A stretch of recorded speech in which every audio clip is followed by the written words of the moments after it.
Les tengo buenas noticias, buenas noticias. De hecho, las mejores noticias que jamás este mundo haya escuchado provienen de un cementerio en Jerusalén. Estas son las noticias. Él no está aquí. Él ha resucitado. Busquen en su Biblia el libro de los Hechos, capítulo 4. Hablaremos de la conquista. Una profesora dio esta asignación a sus estudiantes. Debían escribir una composición acerca del hombre más importante que vive hoy. Uno de ellos escribió de Jesucristo, y la profesora le dijo: «Esta es una maravillosa composición, pero me malentendiste. Dije el hombre viviente más importante». Y el estudiante correctamente le contestó: «Profesora, él está vivo». Él está vivo.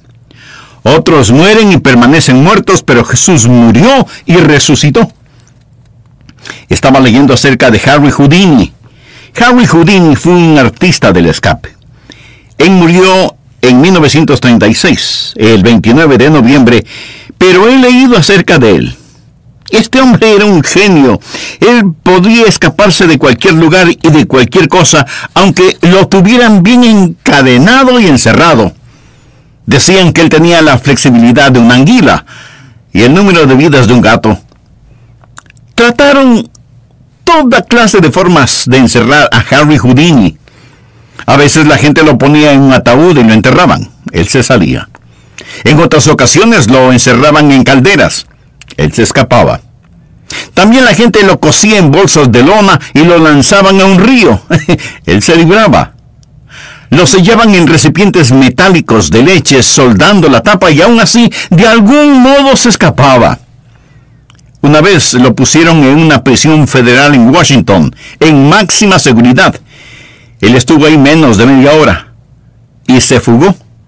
Y mientras lo hacía, movió la mayoría de los presos de una celda a la otra. Un individuo increíble. Su biógrafo dijo: él podría escaparse de cualquier cosa, excepto de su memoria. Sin embargo, llegó el día cuando Harry Houdini murió, y él no pudo escaparse de la muerte. Ahí no hubo truco, habilidad o flexibilidad. Harry Houdini murió, pero amigo, deseo contarle que hubo otro quien murió. Su nombre es Jesús, y él sí llevó a cabo el gran escape. Jesús salió de la tumba y resucitó. Hoy quiero que estudiemos 5 hechos que son verdaderos porque Él resucitó. Por favor, busque Hechos, capítulo 4, comenzando en el versículo 1. Hablando ellos al pueblo, vinieron sobre ellos los sacerdotes con el jefe de la guardia del templo y los saduceos, resentidos de que enseñasen al pueblo y anunciasen en Jesús la resurrección de entre los muertos. ¿Cuál es el primer hecho real debido a que Él vive? El primer hecho es este: que su persecución continúa. Su persecución continúa.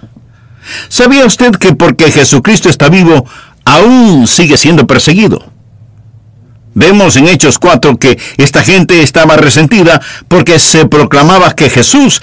Pero mire muy cuidadosamente el capítulo 3, versículo 12. Pedro rehúsa atribuirse crédito por el milagro.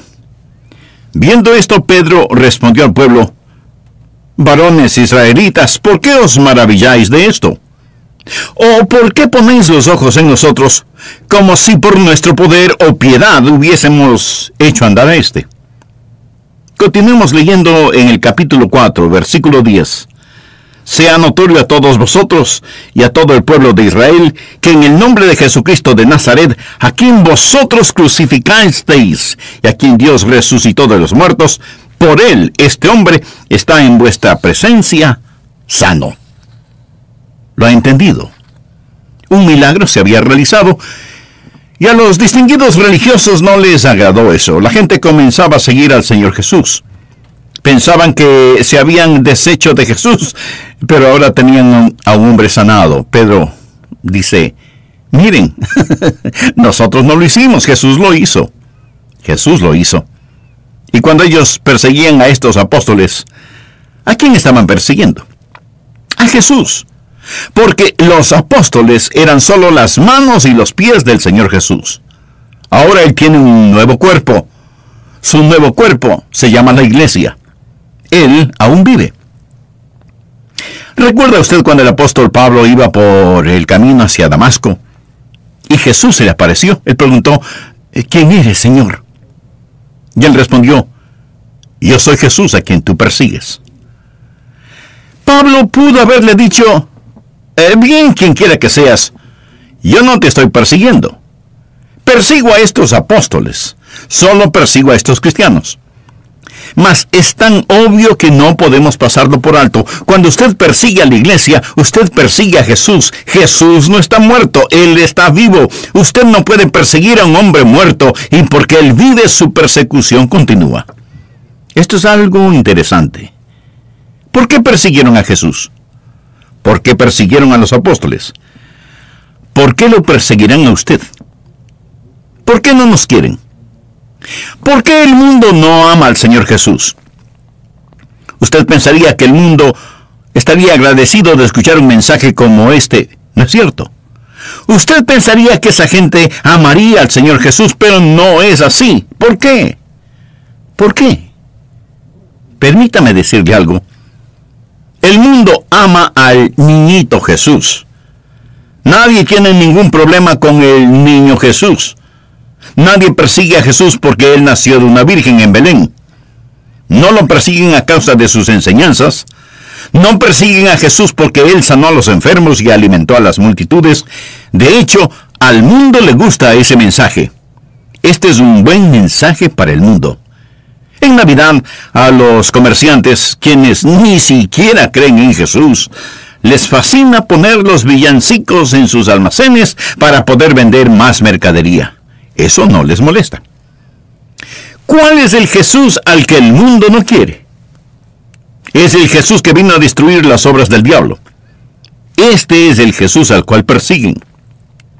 Al Jesús quien está en contra de la violación, el asesinato, la codicia, el orgullo, el aborto, la sodomía, el racismo y todas estas cosas. Este es el Jesús al cual el mundo no puede tolerar. Es el Jesús que dijo, yo soy el camino y la verdad y la vida. Nadie viene al Padre sino por mí. Anótelo claro y simple. Cuando usted ama a este Jesús, cuando defiende a este Jesús como los apóstoles lo hicieron aquí en el 4º capítulo del libro de los Hechos, este mundo va a caer sobre usted como un martillo y toda la artillería del infierno va a apuntar hacia usted, tal vez como fue apuntada hacia el Señor Jesucristo. Y si usted no sufre ninguna persecución, no presuma de ello, porque la Biblia dice, y también todos los que quieren vivir piadosamente en Cristo Jesús padecerán persecución. No piense que el mundo se ha hecho más eclesiástico si no hay persecución. Es únicamente porque la iglesia se ha hecho más mundana. Cuando comience a permitir que el Cristo viviente viva en usted, se dará cuenta de, número 1, que el primer hecho de la resurrección es que su persecución continúa. Pero deseo que usted vea otra cosa. Su predicación convence. Por favor, mire el versículo 4. Pero muchos de los que habían oído la palabra creyeron, y el número de los varones era como 5,000. Bien, ¿qué sucedió? ¿Cómo fue posible que estos hombres pescadores sin educación, incultos, fuesen capaces de ponerse de pie, predicar, y 5,000 vinieron a Cristo? Les diré por qué. Porque Él vive, y ellos no estaban dependiendo de su habilidad de oratoria, en su poder de lógica, o en su carisma para atraer a estos hombres a Cristo. Había un Cristo viviente dentro de ellos. Lo he dicho antes y lo diré nuevamente. Cualquier cosa que yo le pueda persuadir a hacer, otro lo puede persuadir a que no lo haga. No predicamos hoy los hechos sobre un Cristo muerto de la historia. Le presentamos a un Cristo vivo. No estoy dependiendo de que se convenza para que crea en Jesucristo. Si 11 amigos de Tomás no pudieron convencerlo de la resurrección, si 11 apóstoles, quienes habían visto a Jesús con sus propios ojos, no convencieron a Tomás, yo no seré capaz de convencerlo a usted. ¿Sabe qué convenció a Tomás? Él tuvo un encuentro con el Señor viviente. Y cuando tuvo un encuentro con el Cristo resucitado, él se convenció. ¿Sabe lo que usted necesita hoy? Un encuentro con Jesucristo.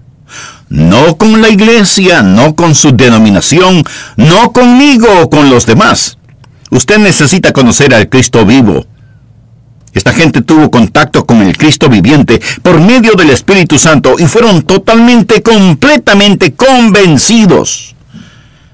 Ver a otros líderes vienen y van, se mueren, y están en la tumba, hecho polvo. Visité la tumba de Lenin una Pascua. Estaba en Moscú durante la Pascua ortodoxa. Le dije a mi esposa, no estaremos en Moscú sin ir a visitar la tumba de Lenin. La razón por la que quería visitar su tumba era porque quería gozarme un poco de esa mañana de Semana Santa. Quería ir allí y mirar su cadáver. Entonces decidimos ir a visitar la tumba de Lenin. Ahora bien, a Lenin lo colocaron en un sarcófago de cristal, una caja de cristal. Ahí estaba. Magníficamente embalsamado, con su cara pálida, su barba perfectamente recortada. Había un soldado aquí, otro soldado allá, un soldado por acá y otro soldado más allá. Ellos estaban cuidando el cuerpo de Lenin. Y sobre esa tumba están estas palabras escritas. Deseo que las escuche. Dicen: él fue el líder más grande de todas las masas, de todos los países, de todos los tiempos. Él fue el Señor de la nueva humanidad. Él fue el Salvador del mundo. Y allí yace este líder muerto. Fue, de acuerdo a esa placa, el Salvador del mundo. Notó que todo está en tiempo pasado. Él fue, él fue, él fue. Jesús dijo: yo soy el que vivo por los siglos de los siglos. Amigo, quiero decirle que esto cambia todo. Mi esposa es muy obediente a las reglas. Quiero decir, ella sigue las instrucciones al pie de la letra, y en esa tumba usted no puede silbar, hablar, reír, ni siquiera poner sus manos en sus bolsillos. No se permite que usted diga nada. Pero cuando Joyce pasó ante cada uno de esos guardas, ella simplemente se inclinó y susurró: Christos voskras. Esto significa: Cristo resucitó. Cristo resucitó. Cristo resucitó. Verdaderamente resucitó. ¿Lo ve? ¿Es el Cristo vivo? Es un encuentro con el Cristo viviente lo que convence a la gente. Esta es la razón por la que no tengo que depender de mi habilidad como predicador para que usted crea. Mi habilidad, mi trabajo, mi gozo, mi responsabilidad es tan solo traerle a un encuentro con Jesucristo, a un encuentro con el Señor Jesucristo, presentarle a Cristo. Verá, porque Él vive, su persecución continúa. Porque Él vive, su predicación convence. Hay una gran diferencia, porque predicamos a un Cristo vivo. Aquí está el tercer punto que deseo que vea. No solo que su persecución continúa, no solo que su predicación convence, sino también que su poder confronta. Empecemos a leer desde el versículo 5 del capítulo 4 de los Hechos. Aconteció al día siguiente que se reunieron en Jerusalén los gobernantes, los ancianos y los escribas, y el sumo sacerdote Anás, y Caifás, y Juan, y Alejandro, y todos los que eran de la familia de los sumos sacerdotes. Y poniéndoles en medio, esto hace referencia a los apóstoles, les preguntaron: ¿con qué potestad o en qué nombre habéis hecho vosotros esto? Entonces Pedro, lleno del Espíritu Santo, les dijo: gobernantes del pueblo y ancianos de Israel, puesto que hoy se nos interroga acerca del beneficio hecho a un hombre, de qué manera éste haya sido sanado, sea notorio a todos vosotros y a todo el pueblo de Israel, que en el nombre de Jesucristo de Nazaret, a quien vosotros crucificasteis, y a quien Dios resucitó de los muertos, por él este hombre está en vuestra presencia sano. Este Jesús es la piedra reprobada por vosotros los edificadores, la cual ha venido a ser cabeza del ángulo. Su poder confronta. Tenían a un hombre que había sido curado, sanado, estaban frente al poder del Cristo viviente y eran confrontados por ese poder. Ellos pensaron que habían terminado con Jesucristo cuando lo crucificaron. Lo pusieron en una tumba y sellaron esa tumba. Ellos dijeron, este hombre ya no nos molestará más. Está acabado. Pero Cristo no estaba acabado. Lo que sí estaba terminado era el plan de salvación. Ellos le dijeron a Jesús cuando estaba en la cruz, si eres el Hijo de Dios, bájate de esa cruz. Esa fue una equivocación. Ellos deberían haber ido a la tumba y decir, si eres el Hijo de Dios, sal de ahí. Él demostró ser el Hijo de Dios con poder porque resucitó de entre los muertos y ahora Él está vivo y actuando. Ellos pensaron, hemos acabado con Él. Pero Pedro les dijo, ustedes lo crucificaron. Pero este mismo a quien crucificaron es el que sanó a este hombre. Ellos fueron confrontados con el poder del Cristo viviente. Y lo mismo pasa con usted en el mundo de hoy. Escépticos, quiero decirles que están sucediendo cosas en el mundo que solo pueden explicarse por el poder de Jesucristo. Y que ustedes no pueden impedirlas, menos negarlas. Les desafío a que miren las evidencias de lo que el Señor y Salvador Jesucristo está haciendo en nuestros días. Y ustedes que pensaban que se habían deshecho de Él. Pedro usó una maravillosa ilustración que todos conocían. Habló de la piedra reprobada. Veamos nuevamente el versículo 11. Este Jesús es la piedra reprobada por vosotros los edificadores, la cual ha venido a ser cabeza del ángulo. ¿Ha escuchado la expresión poner la primera piedra? Se la usa en forma generalizada para dar a entender que la construcción de algo ha comenzado. Los gobiernos y los políticos siempre están poniendo la primera piedra en proyectos de viviendas populares, hospitales, colegios, obras mayores y menores. Para ellos es muy importante la foto de la puesta de la primera piedra, aunque muchas veces todo lo que quede es solo eso, una primera y única piedra. Si usted construyó su casita, estoy seguro que también puso la primera piedra, iniciando así el feliz proceso de tener su propia vivienda. Esa primera piedra, en términos arquitectónicos, pudiera ser que no tenga gran valor, pero sí en términos de compromiso y dedicación. Bajo ese punto de vista, ¿puede usted apreciar y comprender todo el profundo significado espiritual de que Jesucristo es la piedra angular de nuestra vida? En una de las parábolas, Jesucristo es la roca sólida sobre la cual se construye la casa y permanece firme y segura a pesar de los vientos y tormentas de la vida. No así la casa que fue construida sobre arena. Con razón el salmista dijo, si Jehová no edificare la casa, en vano trabajan los que la edifican. Ahí en el monte Moria, donde estuvo la cruz y donde fue construido el templo, hoy está el domo de la roca. Pero Salomón construyó el templo en ese mismo lugar. Y Salomón, cuando iba a construir el templo, dijo que sería construido sin el ruido de martillos y cinceles. Por eso trajeron las piedras para el templo, ya cortadas y labradas en las canteras que estaban al pie de la montaña del templo. Si usted alguna vez va a Jerusalén, puede visitar esas canteras que están muy por debajo de la ciudad de Jerusalén, y podrá ver de dónde sacaron esas masivas piedras para el templo, cinceladas en forma exacta. Las especificaciones precisas fueron escritas, y cuando las piedras estuvieron listas, fueron traídas hasta el lugar en donde se iba a construir el templo de Salomón. La tradición judía dice que hubo una piedra muy especial, que fue enviada y dejada allí en el lugar de la construcción. Los trabajadores pasaban junto a esa piedra casi siempre, tratando de no tropezar con ella porque podrían lastimarse.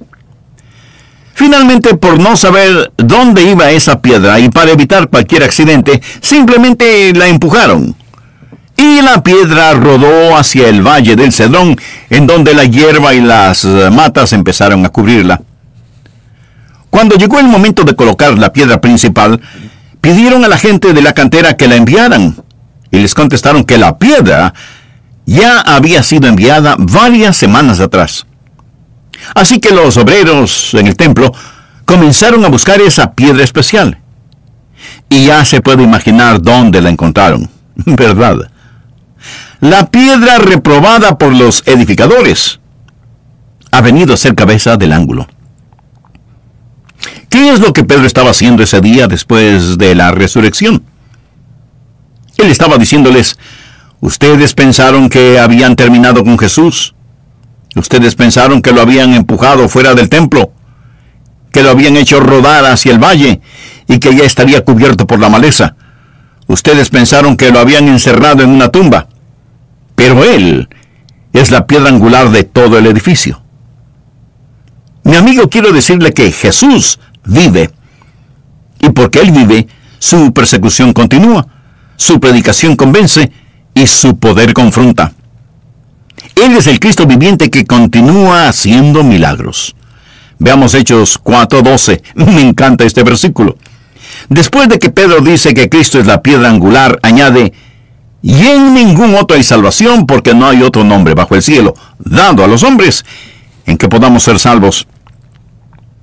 Este es uno de los grandes versículos en toda la Biblia. Jesús no es un buen camino hacia el cielo. Jesús no es el mejor camino hacia el cielo. Jesús es el único camino hacia el cielo. Eso es lo que dice la Escritura. Y si a usted no le gusta esto, no trate de argumentar conmigo. Argumente con el Señor y dígale que hay un error en su palabra. O sea, aparte de Jesús, en ningún otro hay salvación, porque no hay otro nombre bajo el cielo en que podamos ser salvos. No en el nombre de Buda, no en el nombre de Confucio, no en el nombre de Alá, sino en el nombre de Jesús.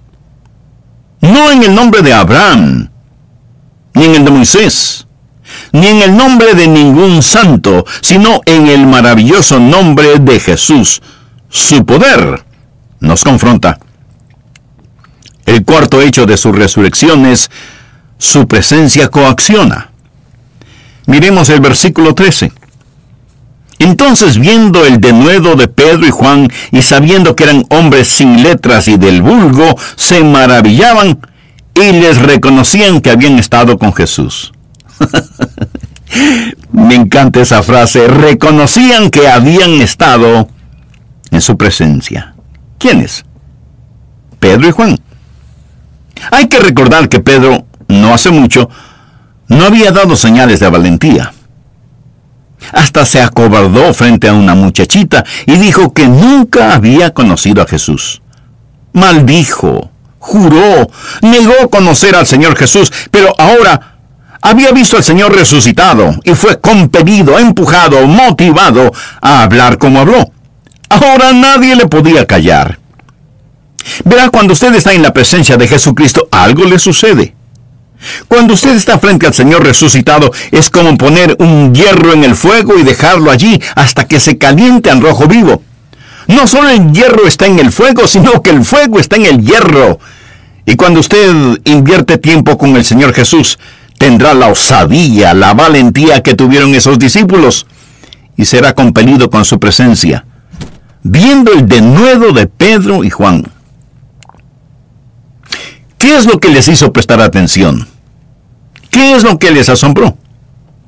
Fue el denuedo con que hablaron de Jesucristo. ¿Sabe lo que se necesita en las iglesias hoy en día? Se necesita una epidemia de denuedo santificado. ¿Sabe cómo lo vamos a conseguir?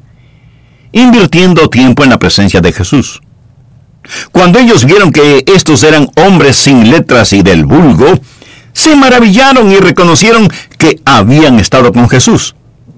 Lo que causó que se maravillaran fue el denuedo de los apóstoles. ¿Pero qué es osadía? ¿Qué es denuedo? ¿Qué es denuedo santificado? Bueno, no es arrogancia. Muchos piensan que son osados, pero solo son arrogantes. Denuedo santificado es osadía humilde. Los apóstoles no fueron arrogantes, pero fueron osados. No es autoconfianza. Usted puede tener autoconfianza, y eso puede alejar a las personas. No necesitamos autoconfianza. Eso no es osadía, es presunción. En algunos lugares y en algunas iglesias hay gente que para demostrar su osadía acarician y besan a serpientes venenosas. Usted puede llamar a eso osadía si quiere. Yo lo llamo tentar al Señor. Leí de un hombre que estuvo en un culto de ese tipo. Él era parte de un cuarteto. No sabía qué iba a pasar en esa pequeña iglesia, pero se asustó cuando vio que casi todos los miembros tenían serpientes venenosas. Preguntó al pastor: ¿hay aquí atrás una salida de emergencia? Y el pastor le dijo que no. Entonces el hombre le dijo: pastor, ¿dónde le gustaría tener una? Lo que algunas personas llaman osadía no es más que estúpida temeridad. ¿Qué es osadía santificada? Amigo, es conocer, es saber que Jesús está vivo. Escúcheme, si usted está verdaderamente convencido que Jesús salió fuera de la tumba, ¿podría ser intimidado alguna vez? Piénselo. Cuando ellos vieron el denuedo de Pedro y Juan, se maravillaron y reconocieron que, aunque estos discípulos eran hombres sin letras y del vulgo, sin embargo, ellos habían estado con Jesús. Necesitamos una epidemia de osadía santificada. No avergonzarnos del Señor Jesucristo. Pensándolo bien, esos discípulos estaban enfrentando lo equivalente a una corte suprema. Ellos no son más que campesinos, pescadores de Galilea. Deberían estar ahí con sus cabezas agachadas, mirando el suelo, nerviosos y temerosos. Pero no. Están ahí frente a las más importantes autoridades de su tierra, en la magnificencia del templo. Y están sin ninguna inhibición, con rostros radiantes como el sol del mediodía, y están firmes en el Señor Jesucristo. No podían estar callados, ni retrocederían. Están predicando de Jesús. Yo quisiera algo de esa osadía en mi propia vida. Usted la necesita también. Y la manera de obtenerla es pasando tiempo con el viviente Señor Jesucristo. Amigo, su presencia nos coacciona. No podemos ser avergonzados, no podemos retroceder. El quinto factor de la resurrección que quiero que note en este capítulo es el siguiente. ¿Qué sucede cuando sabemos que Él está vivo? Bueno, su persecución continúa, su predicación convence, su poder confronta, su presencia coacciona y finalmente su pueblo confiesa. Leamos por favor el versículo 14, mírelo. Y viendo al hombre que había sido sanado, que estaba en pie con ellos, no podían decir nada en contra. Entonces les ordenaron que saliesen del concilio y conferenciaban entre sí. Estos eran los líderes religiosos, diciendo: ¿qué haremos con estos hombres? Porque de cierto señal manifiesta ha sido hecha por ellos, notoria a todos los que moran en Jerusalén, y no lo podemos negar. Sin embargo, para que no se divulgue más entre el pueblo, amenacémosles para que no hablen de aquí en adelante a hombre alguno en este nombre. Y llamándolos, les intimaron que en ninguna manera hablasen ni enseñasen en el nombre de Jesús. Ahora, mire esto. Mas Pedro y Juan respondieron diciéndoles: juzgad si es justo delante de Dios obedecer a vosotros antes que a Dios. Pasemos al versículo 20. Aquí está la clave. Porque no podemos dejar de decir lo que hemos visto y oído. Los amenazaron, no pueden predicar a un Señor resucitado. No queremos que enseñen este mensaje, no queremos que este mensaje se sepa. ¿Por qué no querían que esto se supiera? Por el poder que tiene este mensaje. Un demonio le dijo a otro demonio: si esos teólogos liberales algún día dejan salir a Jesús de la tumba, que el infierno nos ayude, todo el cielo se desatará. Es verdad. Ellos sabían que todo el cielo estaba a punto de desatarse. Les dijeron a Pedro y a Juan: no pueden predicar este mensaje nunca más. Fue como decirle al sol que no brillara. el ordenarles a estos hombres que no predicaran a un Cristo resucitado. ¿Por qué? Porque ellos lo habían visto, lo habían visto. Usted no podía callarlos, porque Él vive, su pueblo confiesa. Todo el que sabe que Cristo está vivo no puede guardar silencio. Algunos de ustedes no testifican. Algunos de ustedes no testifican del todo. ¿Desea que le diga por qué usted no testifica? Está aquí, en el versículo 20, mírelo. Ellos contestaron, porque no podemos dejar de decir lo que hemos visto y oído.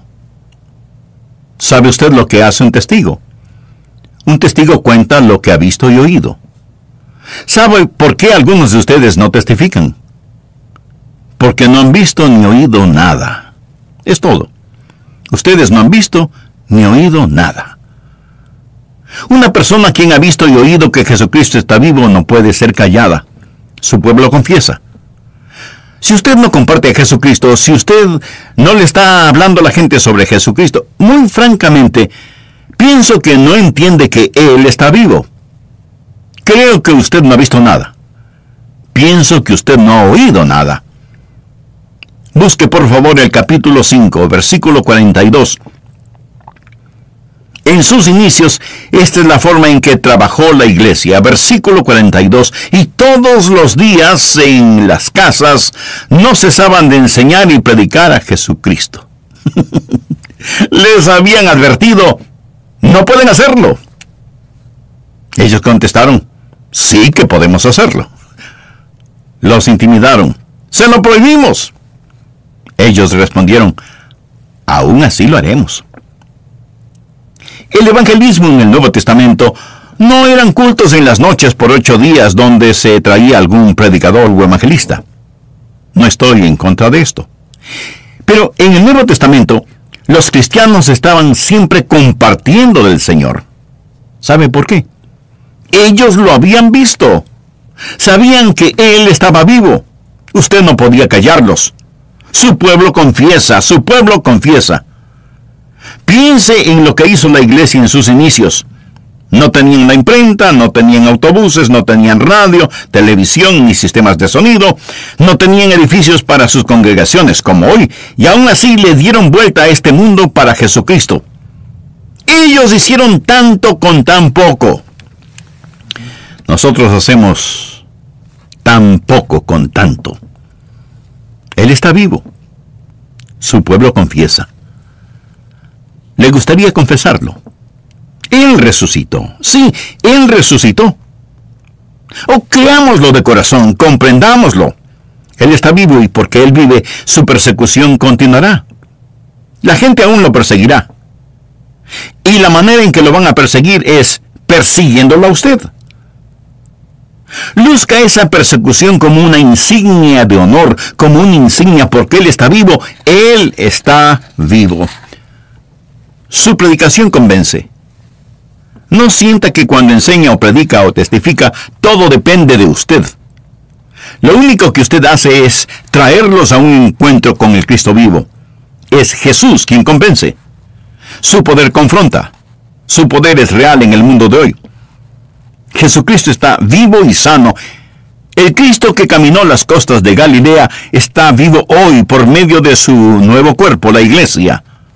Y su poder confronta. Su presencia coacciona. Permanezca en la presencia de Jesús. Tal y como se pone el hierro en el fuego y el fuego lo pone al rojo vivo, así habrá una audacia santa sobre usted. Usted no se avergonzará del Señor Jesucristo y su pueblo lo confesará. Dirán, no podemos dejar de decir, contar y predicar lo que hemos visto y oído. Permítame decirle lo que es el cristianismo del Nuevo Testamento. Es sobrenatural. Este no puede explicarse y no puede negarse.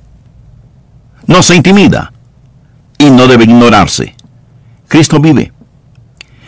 Ahora le haré otra pregunta. ¿Está usted listo para esta pregunta? Es muy importante. Cristo vive. ¿Usted vive también? Usted me dice, bueno, pastor, claro que estoy vivo, si le estoy escuchando. No. Yo no le pregunté si usted existe. Yo le pregunté si usted vive. Jesús dice a todos aquellos cuyos corazones están palpitando, he venido para que tengan vida y para que la tengan en abundancia. ¿Cómo consigue esa vida? Bueno, el Cristo resucitado la imparte cuando usted confía en Él. En la epístola a los Romanos leemos, si confesares con tu boca que Jesús es el Señor y creyeres en tu corazón que Dios le levantó de los muertos, serás salvo. Si usted ya conoce y ha aceptado al Señor Jesús como su Salvador, ore por sus familiares y amigos que aún no conocen al Señor Jesucristo. Pero si usted todavía no ha descubierto lo que significa la maravillosa presencia de Jesús en su corazón, le invito a decir conmigo una sencilla oración, invitando a Jesús a que venga a su vida. Diga, querido Dios, sé que tú me amas y que quieres salvarme. Señor Jesús, tú moriste para salvarme y prometiste así hacerlo si tan solo confío en ti. Este mismo momento deposito mi confianza en ti. Creo que eres el Hijo de Dios y que Dios te levantó de entre los muertos. Te confieso como mi Señor. Confío en ti como mi Salvador. Ven a mi corazón. Perdona mis pecados. Sálvame, Señor Jesús. No quiero morir y estar separado de ti eternamente. No quiero vivir sin ti. Estoy cansado de mis viejos caminos y te necesito. Gracias por salvarme, Señor Jesús. No lo merezco, pero lo recibo por fe como un niño. Sé mi Señor, mi Salvador, mi Dios y mi amigo.